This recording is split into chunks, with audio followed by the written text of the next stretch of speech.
This one's for my God is all-knowing friends. You know, for someone who knows everything, he sure does have to do a lot of inspections and tests, just to make sure. Welcome back to Pesky Passages, where your favorite doctrines face serious challenges, and we learn to ask better questions along the way. This is part 2 of my Omni-God series, exploring how the Bible wrestles with God's power, knowledge, presence, goodness, and consistency. Now, you'd think that an all-knowing God wouldn't have to investigate a situation before having knowledge of that situation, right? But that seems to be exactly the case in this passage. Genesis 18:20-21 says, "Then the Lord said, How great is the outcry against Sodom and Gomorrah, and how very grave their sin. I must go down and see whether they have done altogether according to the outcry that has come to me.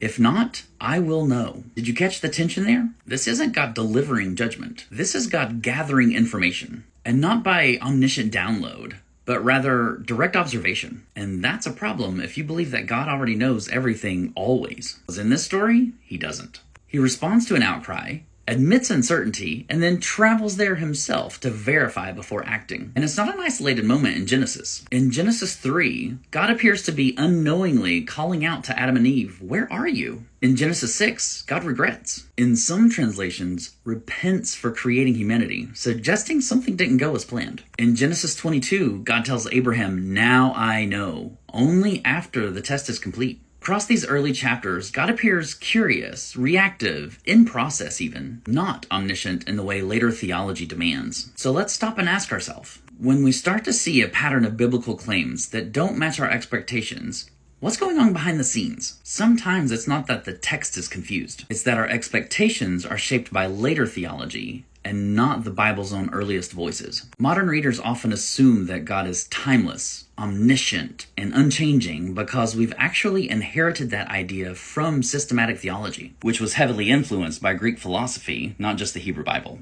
One of the best things we can do is let each text or each author speak for itself and learn from what it's trying to tell us. When we do that, we learn what biblical scholars have pointed out for decades, that early Genesis narratives portray God differently, not as an abstract, perfect being beyond time, but as a relational, responsive, embodied presence who listens, learns, and sometimes regrets. So we're left with a choice. If we defend omniscience, we have to explain away the plain reading of the Bible. But if we take the text seriously, we may have to let the doctrine go in order to understand it in its own context. And the harder truth? Sometimes our theology isn't correcting bad scripture. Sometimes we correct scripture to fit our theology.